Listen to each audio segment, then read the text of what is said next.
Hey everybody, welcome to Boneyard Labs. Today we're going to be talking about a crypto DePIN project called PowerPod that is an EV charger that also earns you crypto. Let's get into it. The first thing I'm going to do is probably a disclaimer because this is going to get a bit ugly. All right, we got that out of the way.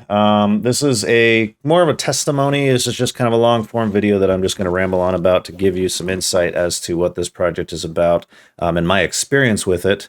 Because I have had this for a while now and I have had a lot of issues, and I want to finally come out and talk to people about it because it doesn't seem to have a lot of info online right now. So hopefully you'll have heard it from me first, so I can kind of warn you about this project in terms of my experience. The one that I have is a Tesla charger. So one end is the Tesla end charger, and the other end is, there we are, is the other end of the Tesla charger. And the idea is, well, it's like a male and a female, basically. You know what? I'll show some video overlay of me plugging one in so you can get an idea. And then this big box here would turn on and start communicating and send data to the project, and then reward you by providing that charging data with their tokens. Okay. Let me tell you, it's hard to figure out where to start with this video because there have been so many problems along the way. It's been pretty ridiculous, and I feel like I've been pretty patient and pretty understanding of a lot of their processes and trying to remedy situations, but it's just been terrible. I bought this thing for $429. Is $400 plus $30 shipping. I bought it back in April of 2024. It is now January of 2025, and I still do not have a working unit. A fully working unit, I should say. First thing that went wrong, the instructions in the box were incredibly limited. The instructions in the app didn't really follow very well. The unit itself would sometimes work, sometimes not, even though you followed the same procedure. So like sometimes you'd have to plug it into the wall first, and then you have to plug it into the car, and then it would turn on, and then you'd have to hit charge on the app, and then you'd have to hit charge on your car, and then sometimes it would be something different. You'd have to plug it into the car first, and then the wall first, and then the wall second. And then it would kind of turn on, and then you'd have to hit charge on your car and then on your app. And then sometimes like it would happen automatically. It was like, it never seemed to be reliable in one concise fluid action. Every time you plugged it in, you felt like you had to troubleshoot the thing. So that was a bit of a frustration as well. The other thing that would happen was it wouldn't work on level 2 charging. It would only work on level 1 charging. And that was a big hassle because I don't want to charge at 3 or 5 miles every hour of charging. That's just ridiculous for a Tesla that has 300-mile range.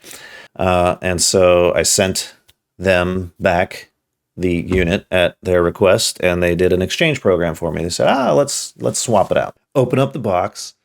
There's screws falling out. There's damage all over it. Now, granted, it's cosmetic, but it's like, it looks like somebody dragged it across the ground. So I emailed them. I messaged them on Discord, which is where they do a lot of their communication. And I said, hey, look at all this problem. Look at all these problems. This fell out. This fell out. I'm not going to put this out in the elements where it rains here all the time. If I'm having screws missing, which are responsible for the weather seal around the perimeter of the electronic device, like that instilled very, very, very little confidence in me that these people know what they're doing, right? When they're assembling this thing. How can you send me a refurbished unit and have screws that weren't torqued? Very scary to be at level 2 charging at 240 volts at 30 amps or 24 amps, which is what I was charging my car on. I don't want 24 amps getting wet outside. That's just crazy. And then you have a connector right here that isn't really going to be any weather seal because there's no rubber. So there's not going to be any weather seal between, like, in this interface here. So this is going to be out in the elements, just chilling, like collecting, like, and God forbid if it's like this, and the female side is like just pooling up with water across the connectors. Are you freaking kidding me? One of the parts that bothered me the most was that they play these poker games. They announce these poker games on Discord. And so they play poker a lot. Like, it seems like they play it every week. Poker. Yeah, 296 results, weekly poker nights. All right, so there we go. There it is. If I'm over here trying to get this thing working, and I'm saying, hey, this isn't working. Here's what I'm witnessing. Here's the error code that I'm getting on my car. If you have people that are struggling to get their devices to even work, and then you tell them, hey, don't worry, we got you. We're gonna take care of you. All right, you are a most VIP person. And then they go, oh, by the way, yeah, we're playing poker again. Hold on, excuse me over here. And they're playing poker. Okay. And I'm just tired of it. Tired of seeing them playing games while I feel like I'm on the sidelines. I'm just totally just not taken care of, not supported. It runs off of a cellular chip, right? Like a SIM card chip. And that's how it communicates the information back and forth. Could it be Wi-Fi? Yeah, that'd be great. But then you couldn't put it in remote locations that need charging because there's no internet. Starlink, that would solve it, but whatever, what do I know? It's not Ethernet either. There's no Ethernet. There's no connections. There's not even a power button on the thing. Like, it's supposed to automatically boot on its own, but this one doesn't even boot, period. The one that I got replaced doesn't even boot, period. So I forgot to mention that. The other thing I didn't like is that the way it was currently designed in the software, according to their documents on their website, it says that in order to have, like, if I set this up outside my house and I said, hey, I have a charging station in front of my house, a public charging station, any Tesla can come up, do the QR code, get the app, and then start paying me at my house for the electricity plus my crypto that I get from the project. They have to prepay for the amount of electricity they think they're going to need, right? So you got a level 2 charger, you're going to charge for this much time, you're going to get this many miles, you're going to get this many kilowatts out of it, at 18 or 12 or 15 cents a kilowatt or 22, whatever you want to set it to, because as a person who operates one of these, you can set the kilowatt consumption cost. Okay. But the thing is that it seems like to me that it's a lot of guesswork from the user. And so if they say, oh, well, I'm going to pay 10 or 15 bucks, right? 10 or 15 bucks, get me charging, get me back on my way.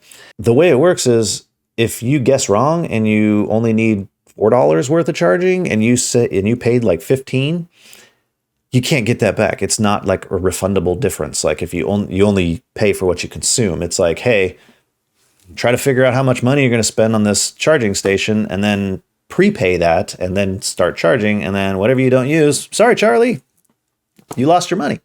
So that I don't think is an issue with any other EV charging company that I know of. I may be totally wrong about that. There may be some, so you can leave it in the comments, but I'm not aware of any professional grade infrastructure charging stations that do that sort of practice with the payment methods. So that was pretty sketch to me. Like, as a user, I would absolutely hate that. I would avoid this like the plague unless it was absolutely necessary for me to charge. I would just look for something else. So that doesn't make a lot of sense in terms of how they set up that cost structure, which is bad for business, I think. The other thing, too, is like, what happens with security?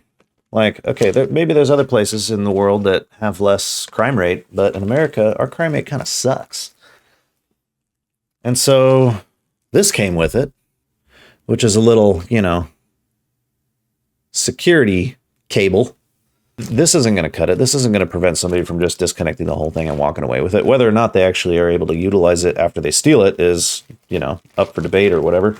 But just leaving it out there puts a lot of faith in a lot of strangers, and that's not something that I'm usually comfortable with. So that, I think, is a bit of a hurdle too.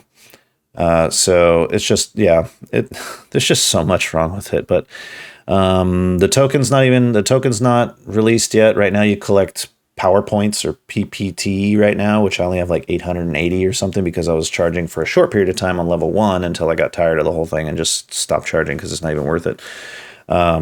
From what I might as well just buy the tokens at some point whenever it becomes, open on the market, even if that's something that I want to do, which right now I don't.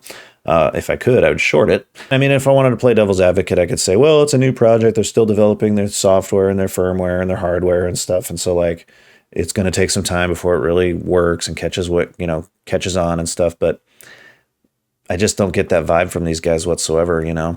I think the industry in general is just going to overtake them, which is kind of saying something because the EV charging infrastructure right now, with the projections for how many EVs are going to be on the road in the future, the idea is great. The idea is like, hey, let's make something small, portable, something that just the everyday Joe can set up to help provide infrastructure for the EV community so that they can charge, so that they're not left with like no chargers available because everybody's always charging and there's never any spots available. And so the idea is great, but their execution of it so far has been just absolute crap.